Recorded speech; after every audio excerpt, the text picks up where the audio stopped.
So, Mr. Benji Patterson, we're going to talk about you. I really wanted you on here, and in the beginning too, because I love the struggle story within the bigger success story. And you have been very open on all of your platforms of how you dropped out of college in order to pursue your music career and just everything in between that you had to do to get where you are today. So, and I want people to have like a more in-depth story about it with you, because I feel like you have to be very vulnerable to do what you do, creatives in general, and you have to be, in order for it to share like all these struggles that you had to go through, not a lot of people would do that. So I think it's amazing that you do that, and you give the rest of us kind of like, okay, I'm not alone with, there's going to be shitty times in order to get where you want to be. So yeah, I think I'm just realistic with it. I don't know, from the artist perspective, to me, I think one of the most important parts of the process is showing the behind the scenes and showing like all the work that goes into a final product. Because on Instagram and on social media, all you see is, what's been put out. You just see that song, but you don't really see like everything that went into it. And for me, I personally am at a point, and I think anybody that goes on, that whether it's in work or whatever your creative process is, you have this, at least for me, I came to a point where I was like, why am I trying to make everybody seem like make it seem like I have everything figured out? I haven't anything figured out. And I think sometimes, whether it's like you're caring about other people's opinions, your friends or your family or whatever, you want people to think it's all right, but it is not all right for any of us. We have no idea what we're doing, and that's okay. And like I speak on that all the time because I want people to see what the real journey is. And I don't see a lot of artists talking about that. Like, I don't see a lot of artists talking about, hey, I'm working DoorDash, I'm cleaning houses. Yeah, I'm also flying in first class and doing like cool stuff, projects with brands and, stuff like that. But it's like, how badly do you want it for your dream? For me, every day at least, and it's worth it. That it pays off. So I don't know. That's kind of my perspective on it. I'm sorry, I'm letting my dog out of my room because she's Cora, come on, go out. I'll let you back in a second. I love you, Cora. Haven't met you. So cute. I'm sorry, she's got a burst of energy. No, yeah. So I really love that story because what you dropped out our second year, correct? At state? Third year. Okay, so you dropped out our third year. What was really that point where you were for sure like, you know what, this isn't for me, at least right now.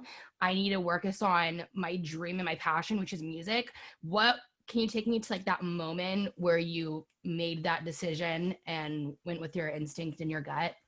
I think so. I think it was it was a process. So sophomore year, I went through this like weird time where I was still like really cool friends with friends from high school. And then I had like a falling out with a bunch of friends in high school where I was just like, yo, like these kids are not the best people for me to be around. And I mean, it just comes with you getting older. So I realized that. And I took a year to focus on like my insecurities as a person. Cause I felt like back then I was so insecure, and I realized I was like, it's the environment that I had been placed in. I was always around these kids who were not supportive, who were not, just like feeding you life and like, just like good people that you need to be around who you're going to love you for you and stuff like that. So I hadn't been being myself, I felt like. So I spent a year, I actually deleted all my social media in 2016, and just like did daily devotionals, did stuff that people don't really talk about, waking up and telling yourself, you're beautiful, you're strong, you're, getting my confidence to a place to where I could take those steps. And then in 2017, I did my last year at San Jose State where I just knew like it wasn't the right environment for me. I was studying entrepreneurial business, and I kind of knew what I wanted to do. The last thing to do was just to take that step and kind of get out of there. So I just packed my stuff up and just moved home, had a conversation with my parents, and I was like, hey, I want to make music. I want to work on film projects.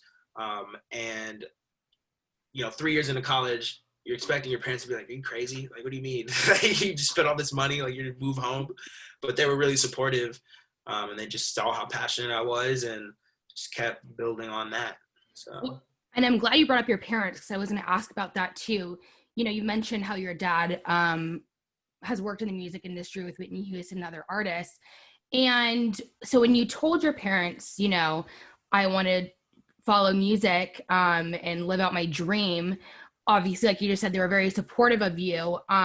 What was really that conversation where I feel like, I don't know, maybe sometimes in the position that you're in, some parents be like, oh, I got you. You know what I'm saying? I'll give you what you need to do it. And then others be like, you have to work it for yourself. And if it, you know, if it happens and you're like the real deal.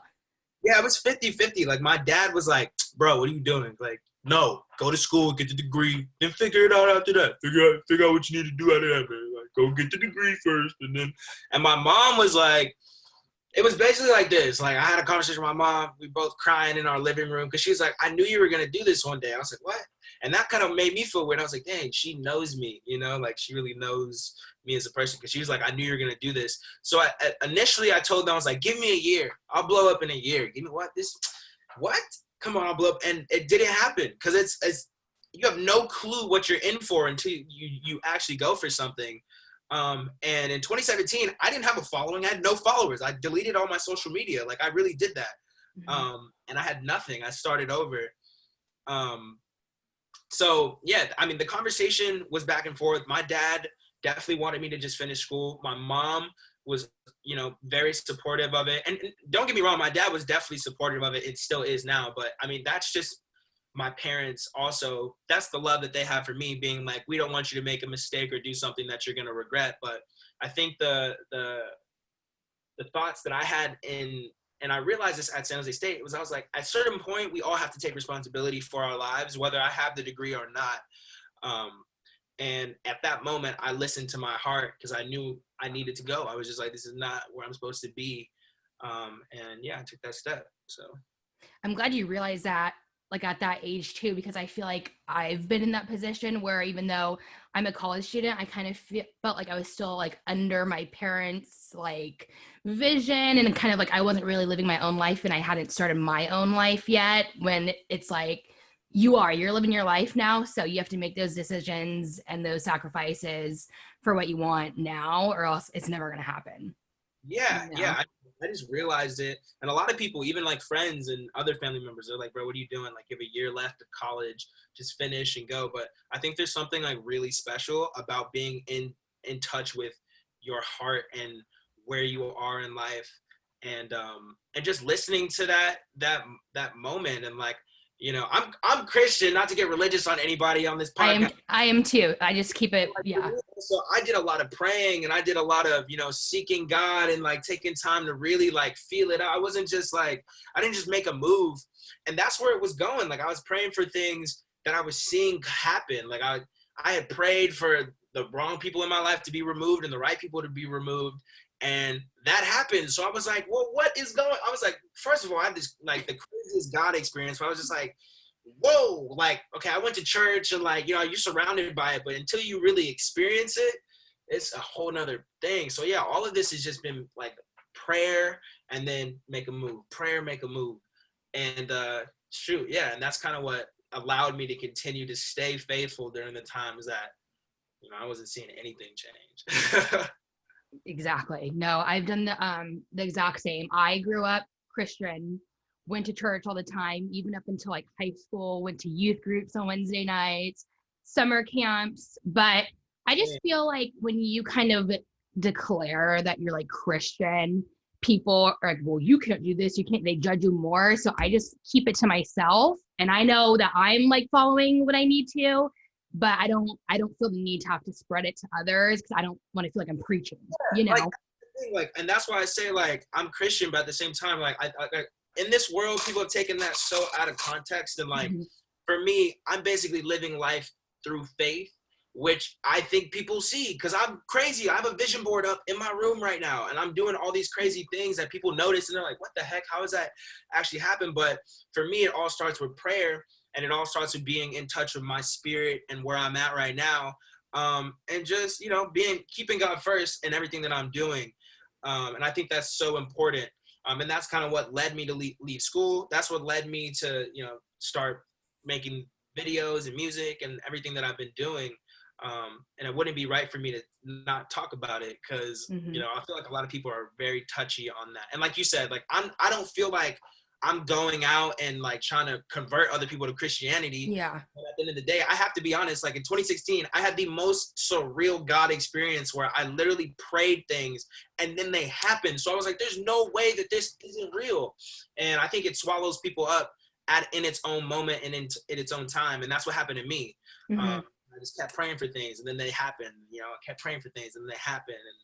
And here we are now. So. And talking about here we are now, you're doing amazing. You just had a new music video and song that just came out earlier this month called Monster.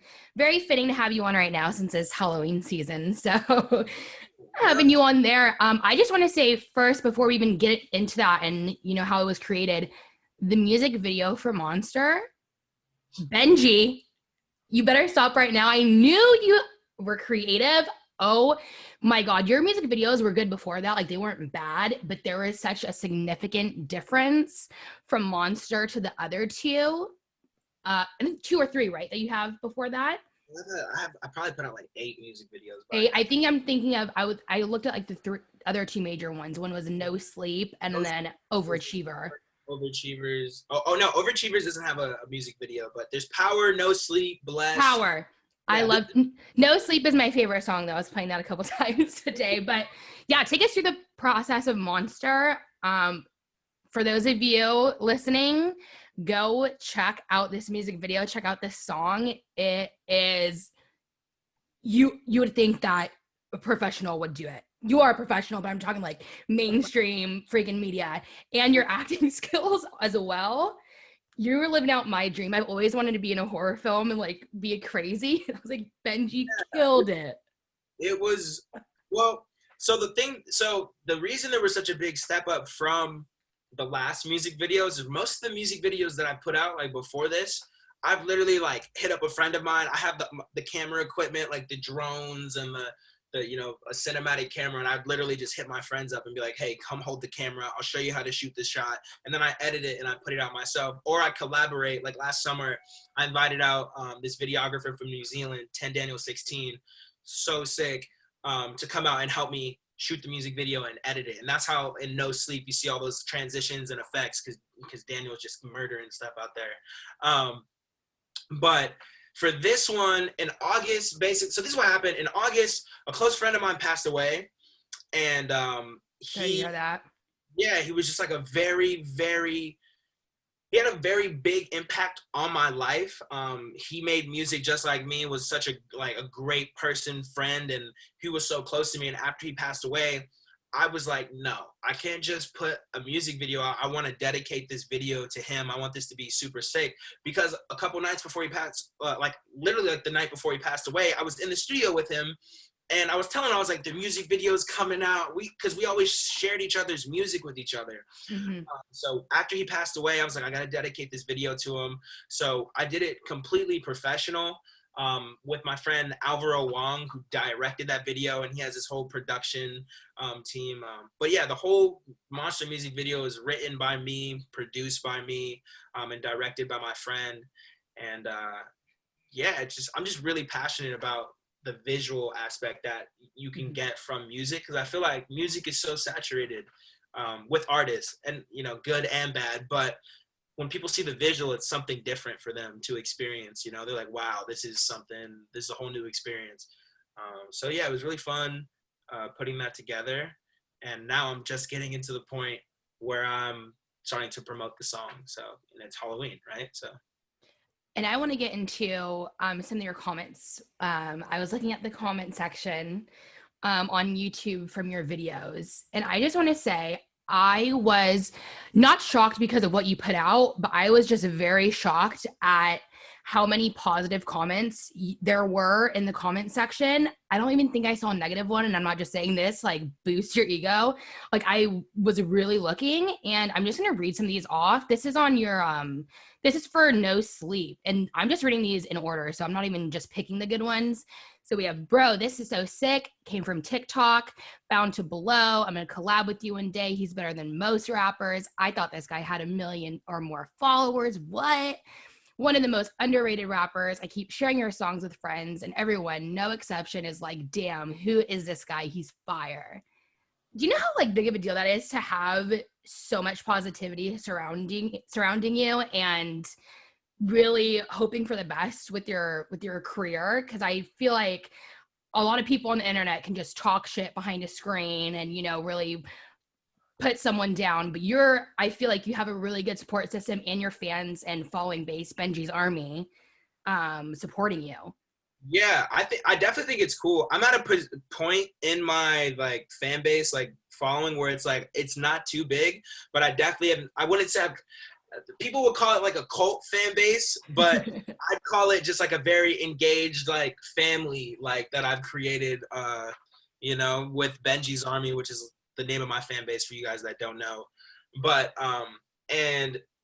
and yeah, I think in the beginning it's 100% going to stay positive, because it's like there's not too many people, but there is a lot of strong, you know, supported kids who keep up with my stuff. So it's really cool. But I definitely think like once I blow up, get to like that 250,000 followers, 1 million followers, there's going to be those people who just come and troll, because people do that stuff all the time. Mm-hmm.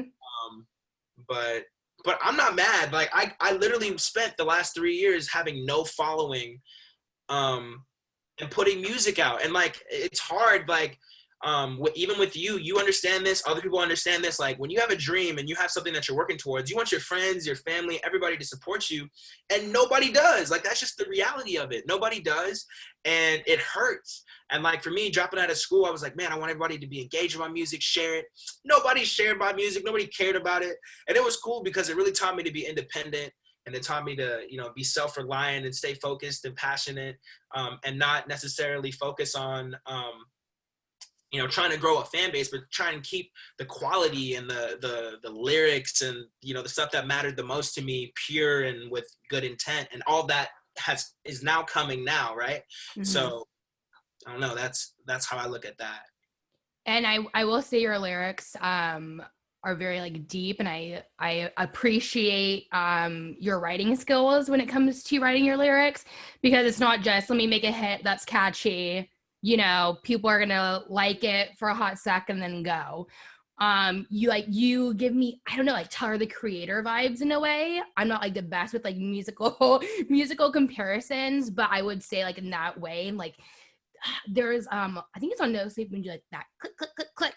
I think that was like part of it. Even though it's like something so small, I love those like little things that you add into it. And you can tell that you really do put that you're doing this for the right reasons and you love it, and you're not just doing it for the fame, which I feel like a lot of people are doing things now just to get fame or clout, and not really being passionate about, and it's not really your dream of what you're trying to go towards. Yeah, I think the thing that I'm most proud about is like I've seen a lot of artists switch up, or, you know, change their image or their ethics, their morals, once they get like a taste of like any type of exposure. And for me, it's always been, I want to just be honest. I think honesty is the best way to move, to proceed. I don't see a lot of people staying true to themselves in the long run. And for me, yeah, there were days where it was challenging, because I'm like, you see stuff blowing up all the time. You're like, what? How is this blowing up? And, you know, I've got just as great stuff, but it's not. And a lot of the times with artists these days, their stuff is blowing up because of internet beef or skits or just doing things out of, you know, trying to get attention. I'm never going to do that. I'm not going to switch myself up and compromise my integrity at the end of the day. So I've just been patient. And that's where it comes back to the faith walk. It's like I get on my knee. I literally have prayed before. I'm like, God, if music is not for me, take it away. You know what I mean? Just don't let it work out, because I don't want to waste my time. And when I've been so invested into the art, and I put thousands of dollars and thousands of hours and no sleep, and just, you know, like I go to sleep and wake up thinking about how can I grow, you know, this brand and this fan base and do better with my music. And it sucks when you don't see growth. For 3 years, that's a long time to just make stuff, you know? Yeah. That is. I couldn't even imagine. And that just shows how strong of a person you are for still continuing to do it and still having that faith to get to that next level? Because I don't know. I mean, with what I want to do, it's like a little bit different. And I know I kind of have to start from the bottom to get to the top. So I'm like, okay, I'll be a peasant for a couple of years, but, Enjoy it. I think, but it's fun. I feel like, again, I love the struggle story and the success of someone. And I feel like you don't really appreciate the success and what comes with it when you make it to the top, whatever level you want to make it to in life, unless you have those failures and unless you have those struggles, because then it's like you weren't even working hard enough and you're not really understanding all the hard work that you put into to get to this point. Yeah, and for me, the reason I'm just being so honest and vulnerable and being like, yo, I'm cleaning houses, I'm driving DoorDash. Yeah, some days I get to do cool stuff. Other days is because there's no blueprint. Like, what artist, even with Travis Scott, he put out that Netflix series, right? And it's dope to see how far he's come in 5 years. But there's no like real indication of like how he got to that icon star status. And that's okay. People don't have to show you the behind the scenes of really what took him to that next level. But for me, I want to put my creative process and my journey on a TV screen. I want people to be, whenever I get to that pinnacle point where I've made it as an artist, a top tier artist or entertainer, whatever God has like destined for me, whenever I'm going, I want people to be like, yo, I can look at Benji and be like, he was honest, he didn't switch up, and now look where he's at. Because for me personally, I've been trying to see like, who can I look at in the industry? Who can I, be inspired by? And there's not that many people. There are people, but I just think it's important to be honest, be open, and yeah, that's me. Honesty is the best policy, because when you're not, you get caught up in your lies, and it's just the best way to go. I feel like there's been times where all of us have been honest in one way or another. You just get caught up. It's not even worth it. And yeah, I'm actually really glad I'm having this interview with you. This is a good even just like catch up talking point, because everything I've been feeling, I feel like you're saying. But so what's next, Benji? Do you have any upcoming projects? What's next? Man, so like I said, my friend passed away the last few months, and that really shook me up, because I feel like when you're young, you don't really have you're not really in touch with death. Mm-hmm. And I've cried for grandparents dying, I've cried for aunts dying, but this one really hit me, and it's because I really saw myself in him. So I wasn't posting anything on Instagram. I dedicated Monster to him, my most recent music video. But then I just stopped posting. I stopped posting on TikTok. I stopped posting on Instagram, because I just needed to chill. I need to cry, reflect, and just heal. And now I'm coming out of this, these last couple months now, and I'm like, okay, let's get back to it. I'm ready to grow and get to that next level. So I did release that song Monster, but now I'm starting to promote it. I never even promoted it on TikTok. So today, that's why you see this skull on Zoom in the background right here. Cause a little behind the scenes action. Yeah, I just made like a dance on TikTok. I'm gonna start promoting and trying different things, because there's so much power in TikTok right now for artists to promote music. And that's primarily where I'm doing most of my music promotion right now. So that's what's next. I'm going to promote Monster and get it to 1 million streams on Instagram. On Spotify. Mm-hmm. And then the thing is, like, I have good music, and a lot of my fans who engage with me, they always ask me like, when are you dropping new music? But I can't drop new music if it's not going to be received, right? Mm-hmm. And the Spotify works and all these things work is, I'm sorry, but it's just not in the favor of independent artists. No, not at all.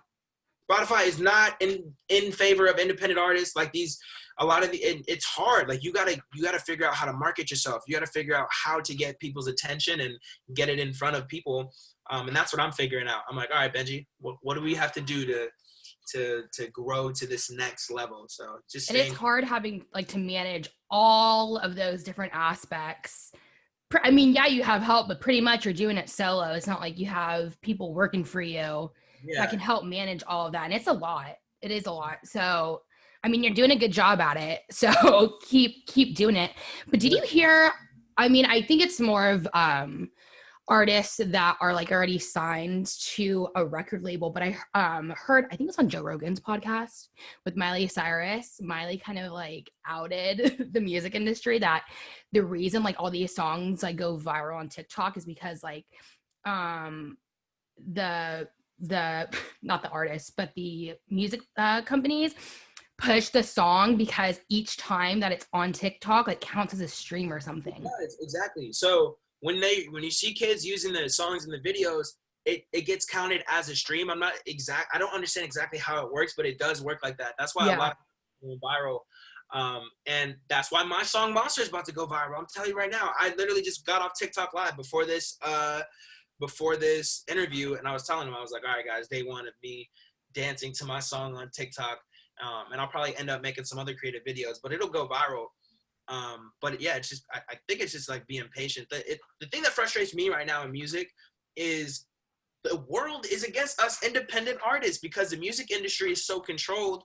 Mm-hmm. And I'm not in a place right now where I need to do a record deal. I'm in a place where I need to work. I need to get up and go, be creative and get out of my head, just like the rest of us. Like we all question ourselves on what we should post or what we should this or that, and that's where I'm at. I'm like, Benji, just tap into that moment. So yeah, that's where I'm at.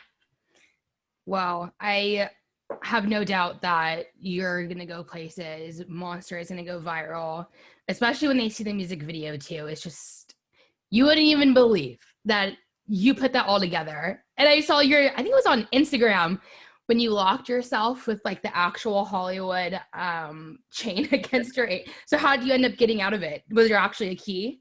Yeah, there was a key. So we ended up using like Hollywood movie props and like everything was good on that one. My friend Malcolm's dad is a prop master. Okay. Does a bunch of like Hollywood films and stuff. So he got us all the props. Shout out to Scott. And yeah, I locked myself in these handcuffs. Like basically we were about to start filming and I was like, where's the key? And there was no key. So I had to send some of the production assistants at the shoot to get the key. Shout out to Ryan and William for helping me get the key and get out of the handcuffs, because that was not fun. I literally spent 45 minutes in handcuffs just walking around the set.